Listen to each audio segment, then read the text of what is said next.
지금은 도전하는 사람들을 통해서 많은 것이 이루어지는 시대예요. 그래서 우리가 알다시피 에디슨 같은 경우에는 그 시대에 감히 생각할 수 없는 그 전기라는 걸 만들어냈습니다. 우리가 그것을 통해서 얼마나 유용한 인생을 우리가 살아갑니까? 그렇게만 합니까? 사람의 도전은 계속됐어요. 그래서 달, 멀리는 화성까지 로켓을 쏘아 올려서 그곳에 사람이 살 수 있도록. 지금은 우리가 생각할 때 막연하게 느껴지는 것이지만 어떻습니까? 실제적으로 그러한 일이 일어날 수 있다는 거예요. 무엇을 통해서 이것이 가능합니까? 우리의 도전을 통해서 가능한 거예요. 그런데 여러분 보세요. 우리가 세상을 살다 보면 불가능이라는 게 있어요. 가능할 것 같은데 가능하지 못한 게 있습니다. 이 불가능이라는 건 뭡니까? 말 그대로 가능하지 않다는 거예요. 가능하지 않다. 이 가능하지 않은 그 한계를 만날 때 우리는 그러면 실망하고 절망하고 그것을 포기해야 됩니다. 그렇지 않죠? 우리가 모든 것이 가능하다고 하나님께서 말씀하거든요. 그래서 바울은 내게 능력 주시는 자 안에서 내가 모든 것을 할 수 있느니라 이렇게 바울은 고백을 합니다. 여러분 우리가 무엇을 의지하느냐? 사람의 지혜를 의지하면 어느 순간까지는 그 모든 것을 이룰 수 있지만 그 한계를 넘지 못해요. 그렇기 때문에 인간의 한계라는 말이 있는 거예요. 그렇죠? 그럼 그것을 넘어설 수 있는 게 무엇이에요? 내가 누구를 바라보느냐에 따라 어떻습니까? 불가능이 가능해지는 그런 이적과 기적을 체험하게 된다는 것입니다. 오늘 이 말씀 본문을 통해서 어떻게 하면 우리가 불가능이 가능해지는 그런 삶을 살 수 있을까? 모든 것이 가능하다면 우리의 삶에 어려움이 있고 아픔이 있고 답답함이 있어도 그것을 능히 이겨낼 수 있는 힘과 능력이 우리에게 있지 않을까 하는 생각을 전제로 오늘 본문을 보기를 원합니다. 오늘 본문을 보기 전에 먼저 1절에 보면요 이렇게 말씀을 합니다. 여호와께서 마므레의 상수리 나무들이 있는 곳에서 아브라함에게 나타나시니라. 낮이 뜨거울 때에 그가 장막문에 앉아있다가 이렇게 말씀을 하고 있어요. 하나님께서 아브라함을 찾아주셨습니다. 하나님께서 아브라함을 찾아주셨습니다. 여러분 하나님이 나를 찾아오시는 그런 체험들이 있습니까? 하나님이 나를 찾아오시고 나의 어려움을 아시는 하나님께서 위로해 주시고 나를 세워주시고 내가 올바른 길로 살아갈 수 있도록 이렇게 인도하시는 하나님의 능력을 우리가 체험하는 얘기예요. 여러분 우리가 이것을 체험하기 위해서는 믿음이 없어야 되는 거예요. 하나님에 대한 믿음을 가지면 불가능한 것이 가능한 것으로 우리의 눈이 열리는 것입니다. 그러한 눈을 가지고 우리가 세상을 바라볼 때 어떻습니까? 세상 속에서 참된 그리스도인의 모습으로 살아갈 수 있는 것이에요.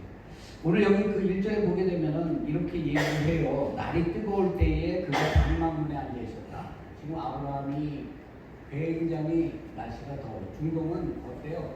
여름 낮에는 굉장히 날씨가 뜨겁죠. 그래서 사람들이 돌아다닐 수 없는 때입니다.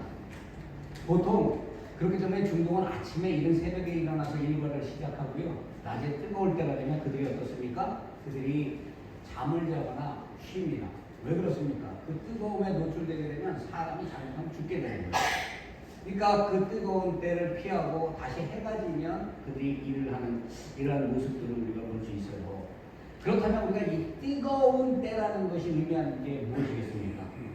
우리의 삶에 피해야 되고 어려운 문제가 있을 때가 있다는 얘기예요.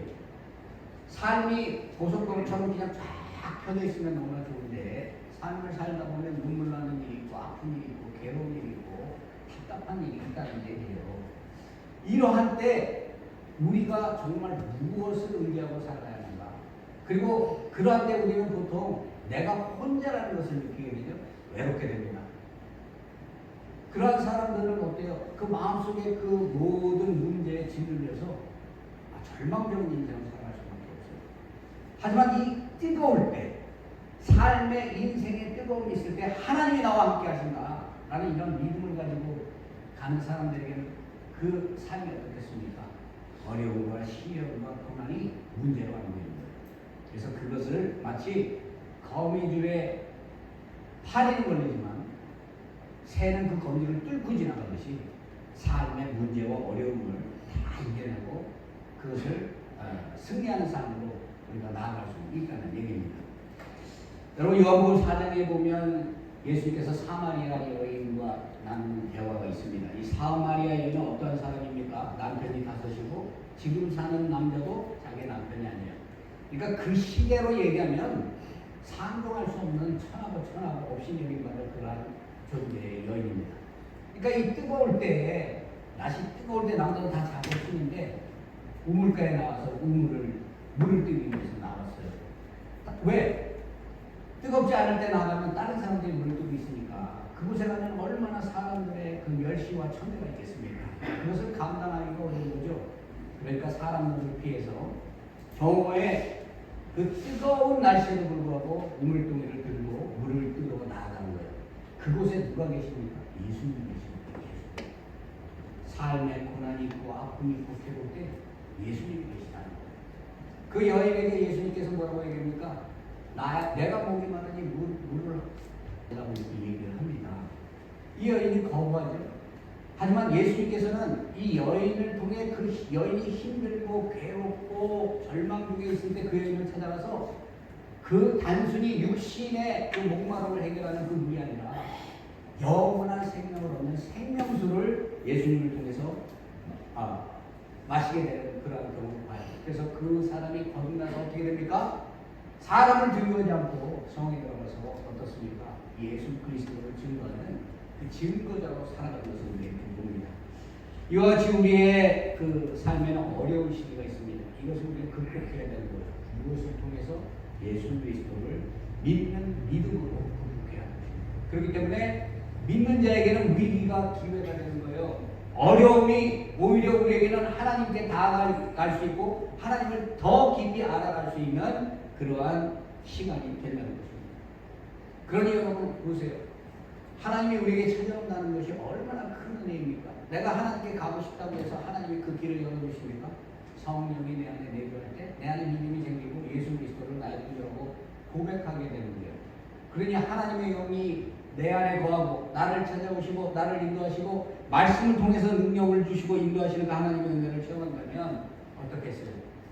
마음에 기쁨이 있고 감사가 있고 항상 주와 함께 동행하는 기쁨이 우리에게 있을 것입니다. 이렇게 뜨거운 날에 하나님께서 아브라함을 찾아오셨어요. 왜 하나님께서 아브라함을 찾아오셨을까? 이미 아브라함은 하나님께 부름을 받았는데 그리고 순종해서 하나님을 쫓아가고 있는데 왜 하나님께서 아브라함에게 찾아오셨을까? 우리가 이 본문을 통해서 한번 보기 원합니다. 우리가 잘 알다시피 12장 창세기 12장에 보면 하나님께서 아브라함을 부르세요. 그리고 뭐라고 얘기합니까? 너는 본토 친척 아비집을 떠나서 내가 내게 지시할 땅으로 가라. 지시할 땅으로 가라라고 이렇게 얘기합니다. 그렇게 하면 어떤 약속을 하나님께 주시는가 하면 그렇게 말씀대로 행하면 큰 민족을 이루고 내 이름을 창대하게 하고 네가 복의 근원이 되게 해줄 거야 라고 이렇게 하나님이 말씀을 하는 거예요. 여러분 하나님께서 나에게 오셔서 지금 아브라함에게 부어주시는 그 축복을 나한테 부어주신다고 한번 생각을 해보세요. 얼마나 큰 은혜입니까? 얼마나 큰 감사입니까? 그런데 문제는요, 사람을 이것을 체험하고 망각한다는 거예요. 이스라엘 백성들이 광야에 나아갈 때, 출애굽하고 광야에 나아갈 때 하나님의 은혜를 수도 없이 체험했죠. 기적을 눈으로 봤어요. 그렇지만 육신적인 어려움이 찾아오면 그 믿음이 어디 있었는지 모르게 어떻습니까?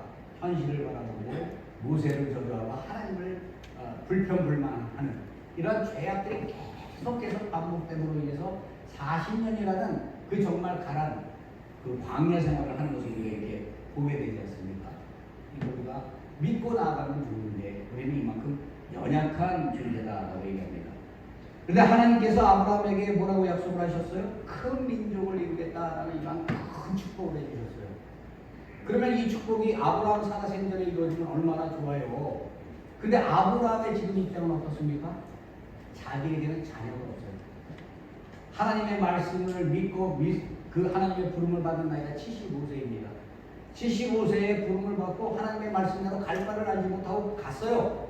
갔는데 하나님은 분명히 언약의 약속을 해주셨는데 이 약속이 이루어지지 않는 거예요. 여러분 하나님의 약속이 아브라함 때 큰 민족을 이루는 역사가 일어났습니까? 그리고 그 큰 민족을 이뤄서 그 약속의 땅에 들어갔습니까?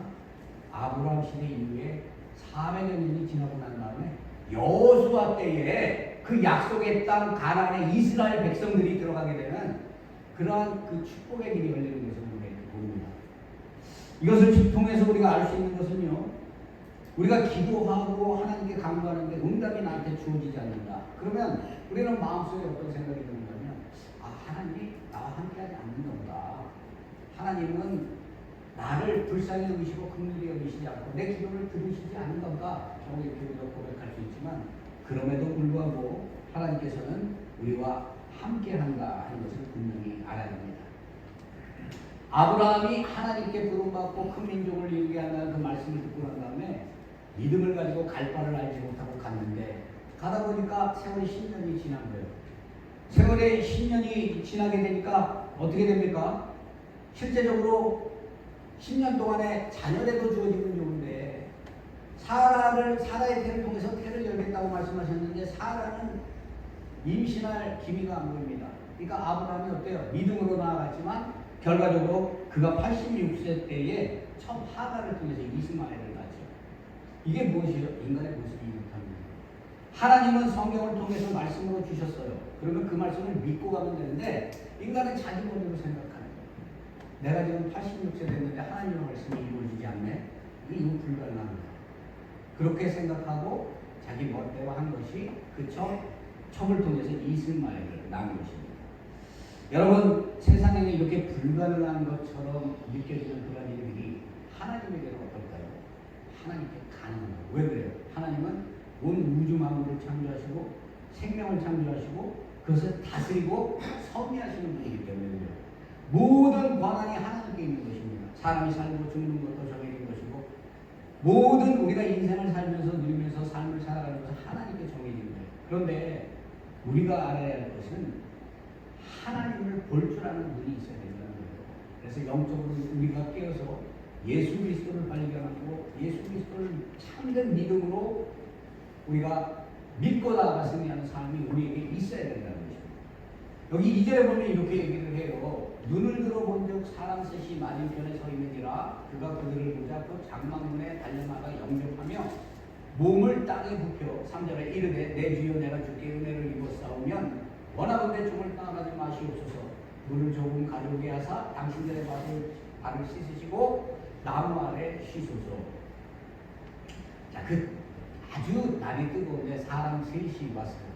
구약시대에는 하나님께서 현년 사람의 모습을 가지고 이 땅에 오셨습니다. 그리고 하나님의 하나님 되심을 나타내 주셨어요. 여러분, 예수님이 지금 이 시대에 나에게 나타나셔서 정말 환상 중에, 내가 눈을 뜨고 보는 환상 얘기하는 거예요. 머릿속으로 생각하는 환상이 아니고, 눈을 뜨고 보니까 예수님이 이 땅에 오셔가지고 나를 안아주시고 내가 살아있다는 것을, 부활하신 그 모습을 우리에게 보여준다면 여러분, 세상에 연연하면서 살겠습니까? 다 우리는 내려놓게 됩니다. 그리고 믿고 나아가게 되는 것입니다. 아브라함에게는 이런 눈이 있었어요. 그것은 무엇을 얘기하는가 하면, 우리가 이러한 눈을 갖는다는 것이 내 의지대로 내가 되는 게 아니죠. 아브라함이 실제적으로 이 사람 셋을 봤을 때에는 이 사람 셋이 하나님이라는 것을 알지 못했습니다. 그래서 보게 되면 그가 부지 중에 그 세 사람을 영접했다라고 이렇게 얘기하고 있거든요. 그 부지 중이라는 것은 그 세 사람이 하나님인지 아닌지를 알지 못하고 이 하나님을 그 영접하고 대접을 했다는 거예요. 우리가 참 이렇게 그 성경을 해석할 때 우리가 한번 생각해 봐야 될 게 있죠. 여러분 같으면 지금 나그네들 모르는 사람이 와서 나에게 그 하루 신세를 지고 나에게 도움을 달라고 하면 여러분들이 마음에 오픈이 됩니까? 요즘 세상은 사람들이 굉장히 인색해요. 옛날에는 참 사람들이 물을 필요로 하면 물만 주는 게 아니라 덕담을 통해서 또 사람들에게 마음의 평안을 주고 이런 인심이 있었는데요. 요즘에 살아가다 보면 아주 각박합니다. 세상이 이기주의로 변했어요. 그래서 자기 자신만 알고 자기 삶에 문제가 되고 방해가 되면 깊이 관여하려고 안 합니다. 그 일이 더군다나 어렵고 힘든 일이라면 그것을 관여하지 않으려고 해요. 그런데 이 고대 근동의 상황을 우리가 봐야 할 이유는 뭔가 하면요, 이 시대의 이 뜨거운 때에 사람 셋이 만약에 길을 잃고 배회한다면 어떤 일이 생길까요? 햇볕에 타는 일이 생깁니다. 그래서 그 시대에 그 장막 생활을 하는 사람들은 길을 잃은 사람이라든가 떠도는 사람들, 목적지를 향해서 가지만 시간에 내에 못 미칠 때 그리고 힘들 때 그 사람들을 포용하고 그 사람들을 섬기는 것이 그 시대의 덕으로 이렇게 여겨졌습니다. 그래서 아브라함이 그 사람을 이렇게 대접합니다. 그런데 여러분 보세요. 내가 진심으로 그 사람을 대접하는가 하고 형식적으로 내가 대접하는가 하고 눈에 드러나지 않겠습니까? 아브라함은 하나님께 부름받았고 아브라함의 마음의 중심에는요 사람을 긍휼히 여기는 마음이 있었어요. 그래서 오늘 여기에 보게 되면 아브라함이 이 사람들을 극진히 대접하는 것을 이렇게 봅니다. 그래서 먼지가 많은 발을 씻기 위해서 물을 준비하고 그들에게 음식을 준비하고 떡을 준비하고 기름진 송아지를 잡아서 그 사람들에게 이렇게 그 사람들을 섬기는 모습을 이렇게 봅니다. 여러분 섬기는요 우리에게 주신 하나님의 선물이에요. 예수 그리스도가 아까 우리 정준근 장로님이 기도하셨지만 예수님은 제자들의 발을 씻겼거든요. 가장 인체 내에서 가장 더럽고 냄새나는 것 그것을 친히 씻기시는 예수님의 그 모습을 통해서 우리가 섬김을 배우게 됩니다. 그런데 요즘은 인색해가지고 사람들이요 이 섬기는 걸 입술로만 하지 실제적으로 행하지 않습니다. 여러분 그 선한 사마리아인의 비유가 있어요. 선한 사마리아인의 비유를 보게 되면 어떤 사람이 예루살렘에서 여리고를 향해서 내려갑니다. 그러니까 강도를 만났죠. 피를 흘리고 강도가 죽지 않을 만큼 때려서 그 사람을 길에다 버리고 갔습니다. 그 시대의 최고 종교 지도자라고 하는 대제사장이 내려오다가 그 모습을 봤는데 부정탈까봐 내가 부정하게 될까봐 그 모습을 보고 그냥 지나치고 그리고 성전을 섬기는 레위인도 지나가다가 그것을 보고 난 다음에 어떻습니까? 그 길을 지나쳐버립니다. 근데 선한 사마리아인은요 그 길을 멈추고 상처에 기름을 붓고 어때요? 자기 짐승에다 그 사람을 태워서 주막까지 데리고 가고 그곳에서 치료하고 정성껏 보살피고 난 다음에 갈 길을 갈 때는 구비를 돌아올 때 줄 테니 이 사람을 치료해달라고 그 주막 주인에게 부탁을 합니다. 이 말씀을 예수님이 하신 이유가 뭔가 하면요 어떤 사람이 내가 영생을 어떻게 하면 영생을 얻습니까? 마치 바리새인들이 나는 영생을 얻은 것처럼 그러한 자만심에서 예수님께 질문을 한 거예요. 거기에 예수님께서 이렇게 말씀을 하시면서 대제사장과 레위 당시대에 믿는다 하는 하나님의 선민을 어떻습니까? 믿음이 없느냐 온전한 믿음이 없느냐고 이렇게 얘기하고 그들이 멸시하고 천대하는 이러한 이 사마리아 사람을 통해서 하나님의 역사가 일어나는 것을 봐요. 그러면서 예수님께서 그들에게 뭐라고 얘기합니까? 너도 가서 그렇게 하라. 너도 가서 그렇게 하라. 여러분 우리가 섬김이 입술로 됩니까? 어떤 사람들이 이렇게 보면 교회에서 하나님 우리에게 주신 사명이 뭐죠? 선교, 구제, 또 뭐예요? 전도. 왜 이게 중요합니까? 예수님의 삶이에요 그것이. 예수님은 사람들에게 찾아가셔서 절망 중에 있는 사람을 위로해 주시고 병들어 있고 아프고 귀신 들리고 삶의 고난과 고통 중에 있는 사람들과 함께 가셔서 그들과 함께 하시며 먹고 마시고 그들을 치유하셨습니다. 그죠? 그리고 예수님께서 십자가에 죽고 부활하시면서 마지막으로 주신 사명이 뭐예요? 너희들은 가서 모든 민족을 제사상으로 가르쳐 지키고 여러분 우리가 선교하려면 재물이 필요합니다. 전도하려면 재물이 필요해요. 교회에 바벨탑 쌓듯이 바리새인들이 큰 교회 자랑하듯이 교회에 돈 쌓아놓으면 그것이 위대한 겁니다. 그것이 온전한 겁니다. 신앙의 생각을 바꿔야 돼요. 채워주시는 분은 하나님이 채워주시는 거지 그 재물이 쌓인다고 해서 그 교회가 세워지는 게 아니거든요. 그래서 돈 자랑하는 교회들이 항상 문제가 많고 깨지고 분열되는 이유가 뭡니까? 사람의 생각이 교회에 들어와 있기 때문이에요. 그래서 우리는 이 사람의 생각을 내려놔야 하는 것입니다. 하나님께서는 분명히 말씀하세요. 나아가서 구제하고 전하고 이렇게 사람을 섬길 수 있는 일을 해라. 그것을 통해서 복음을 전하고 예수 그리스도께서 살아가신 그 삶의 모습대로 우리가 살아가기를 원하는 것입니다. 예수님께서 이런 그 마가복음 25장에 보면 이런 말씀을 합니다. 마지막 날에 어떻습니까? 양과 염소를 구분을 해요. 그래서 양은 하나님의 나라에 들어가게 하고 염소는 저주를 받아서 어떻게 합니까? 하나님의 심판을 받을 그러한 자리로 하나님께서 인도하신다라고 이렇게 말씀하시는 것을 봅니다. 여러분, 의인과 악인이 있는데 예수님이 그것을 어떻게 구별해 주는가면 이렇게 말씀하세요. 너는 의인이라고 구분하고 너는 악인이라고 이렇게 구분하는 거예요. 그러면서 뭐라고 말씀하시는가 하면 내가 배고플 때 나의 주님을 해결하고 내가 아플 때 나와 함께하고 그죠? 나에게 여러모로 도움을 줬다. 근데 이 의인은요 자기가 예수님께 도움을 줬다는 걸 몰라요. 왜 모릅니까? 그 사람은 그냥 사람을 섬기고 도와주고 사람을 어려운 사람을 보면 예수님이 행하셨던 것처럼 그렇게 하는 것이 너무나 당연하다고 여긴 거예요. 그런데 예수님께서는 그 사람을 의인이라고 얘기합니다.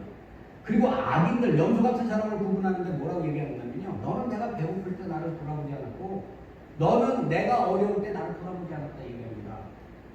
그러니까 이 두 사람들이 모르는 거예요. 내가 언제 예수님 만나가지고 예수님의 그 필요한 것을 도와주고 내가 그런 때가 언제 있었습니까? 그때 뭐라고 얘기합니까? 지극히 작은 소자 하나에게 한 것이 나에게 한 것이다. 내가 배부르고 즐겁고 이렇게 생명이 붙어 있어서 살아갈 수 있다는 것이 하나님의 은혜라는 걸 깨닫는다면 생명을 주관하시는 하나님이 원하시는 그 뜻을 우리가 분별해야 해요. 그리고 마음을 열고 우리가 하나님이 주신 그 사명의 길을 감당할 수 있도록 우리가 나아가야 하는 것입니다. 이것이 예수님께서 우리에게 원하시는 삶이에요. 오늘 이 본문에 보게 되면요. 하나님께서 아브라함을 찾아오신 목적이 있어요. 무엇입니까? 아브라함은 망각했습니다. 하나님께서 분명히 아브라함에게 말씀해 주셨지만 그 말씀을 온전히 깨닫지 못하는 거예요. 그러니까 자기의 생각대로 첩을 통해서 자식을 얻고 하나님의 말씀을 잊어먹고 살아가고 있을 때 하나님은 아브라함과 함께 하시고 하나님은 살아계시고 하나님은 이 순간에도 그 하나님의 언약을 붙들고 계신 분이라는 것을 지금 이 아브라함에게 보여주는 것을 봅니다.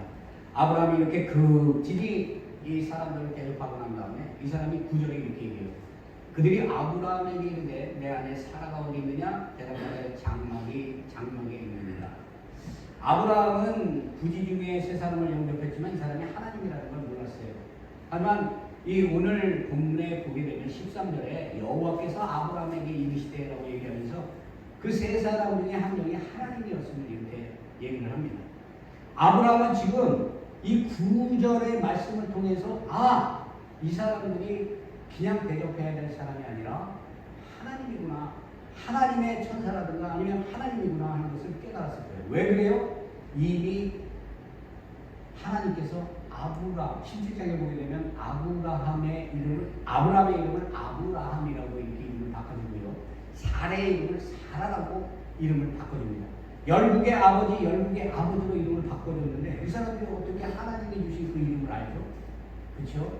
그러니까는 아브라함은 이분들이 하나님과 천사구나 하는 것을 분명히 알았을 거예요. 그러면서 기쁜 소식을 전해주는데 그것이 10절 말씀입니다. 그가 이르시되 내년 이맘때에 내가 반드시 내게로 돌아오리니 내 아내 사라에게 아들이 있으리라 하시니 사라가 그의 장막문에서 들었더라. 12절에 사라가 속으로 웃고 이르되 내가 노쇠하였고 내 주인도 늙었으니 내게 무슨 즐거움이 있으리요 라고 이렇게 말씀합니다. 지금 이 하나님이 뭐라고 얘기하는 거예요? 처음 아브라함을 만났을 때 주셨던 그 말씀을 아브라함에게 다시 상기시켜주는 거예요. 믿음이 흔들리고 있는 아브라함에게 그 믿음을 다시 세워주는 거예요. 믿음이 흔들리고 있는 사라에게 하나님께서 그 사라의 믿음을 세워주고 계신 거예요. 여러분 보세요. 사람이 너무나 당연하죠. 지금 이 사람들이 얘기하는 걸 장막에서 들었는데 이 사람들이 뭐라고 얘기해요? 내년에 사라를 통해서 그 하나님이 25년 전에 말씀하셨던 그 약속이 이루어질 거라고 말씀을 하시는 거예요. 그러니 25년이라는 세월, 아브라함은 75세에 그 부름을 받았고 지금 나이가 99세거든요. 1년 있으면 이제 내년에 그 아들을 낳을 것이라고 했으니까 지금 그 아브라함의 나이가 99세예요. 그 99세의 나이고 사라는 어떻습니까? 해가 다 끊겼고 사라는 태어날 때부터 불임입니다. 그러니 불가능한 것을 가능하게 하겠다고 하나님께서 다시 와서 말씀을 하는 거예요. 그러니까 사라가 어떻게 합니까? 웃었더라라고 이렇게 얘기하고 있어요. 웃었더라. 무엇을 얘기하는 거예요? 자기의 생각으로는 받아들일 수 없다는 거예요. 이게 웃음 난다는 얘기예요. 아, 지금 내가 나이가 어떻고 태가 끊기고 내가 내일 당장 어떻게 될 줄 모르는 나이인데 무슨 하나님께서 생명을 주시겠다고 이렇게 말씀하시는가? 마음속에 그런 마음이 안 생기겠습니까? 믿음이 없는 사람은요, 자기 생각대로 합니다. 그래서 세상 모든 것을 하나님의 말씀을 듣고 보고도 결론은 자기 생각으로 가는 거예요.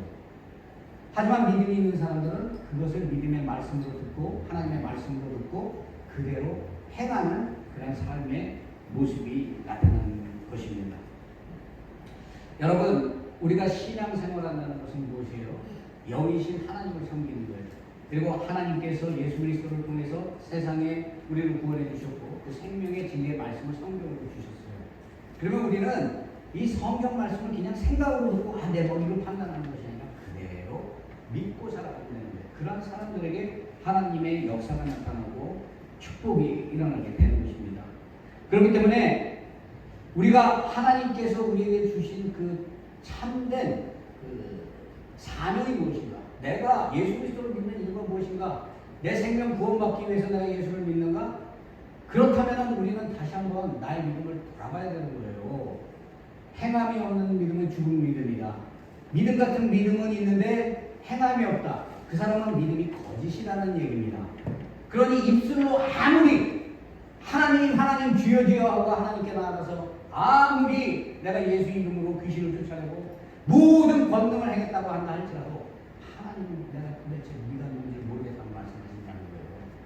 엄청나게 무서운 말씀을 하고 있는 거예요.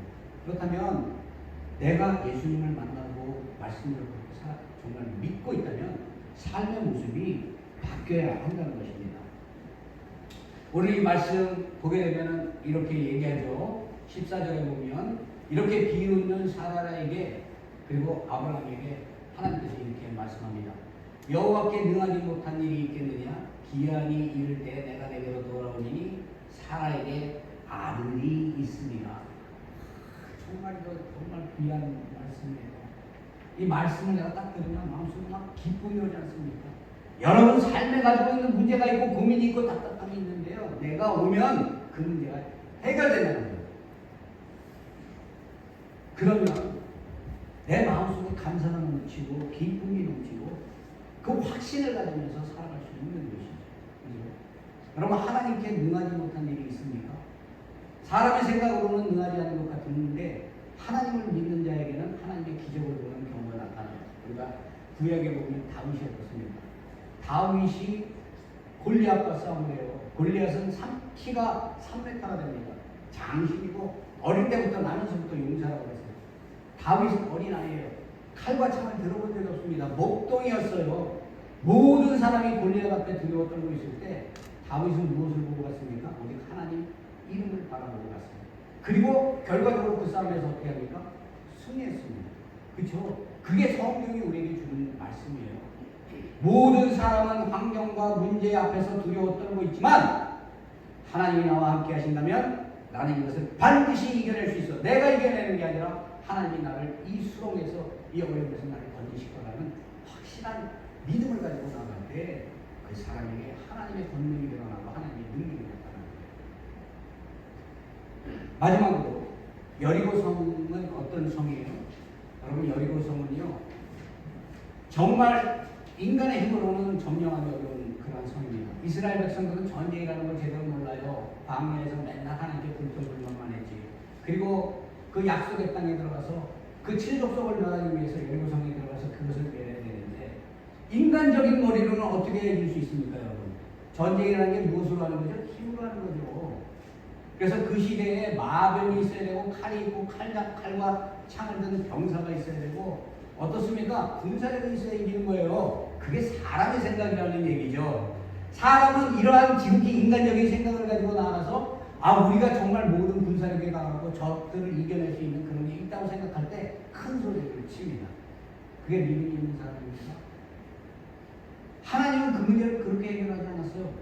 첫째 날부터 여섯째 날까지 그냥 여리고성을 돌아 한 바퀴씩. 그리고 일곱째 날 될 때 여리고성을 7번 돌고 소리를 지르라. 그랬더니 여리고성이 무너져 버린 거예요. 사람의 생각을 초월한 하나님의 능력이 나타나는 거예요. 그죠? 그렇다면 우리는 어때요? 삶의 불가능을 만나고 어려움을 만나고 힘든 일을 만날 때 하나님의 말씀을 듣고 말씀대로 순종하면서 가면 하나님이 길을 여는 마른 땅에 길을 내고 홍해를 가르고 우리의 삶의 문제를 해결하는 하나님의 능력을 우리가 체험하게 된다는 것입니다. 여러분, 이런 축복이 저와 여러분의 삶에 함께하기를 원합니다. 정말 우리가 믿고 나아감으로 하나님이 내 삶을 주관하고 마치 구름 위에 둥둥 떠다니는 것처럼 예수 그리스도의 이름을 통해서 세상 권세를 얻는 저와 여러분 되시기를 주의 이름으로 축원드립니다.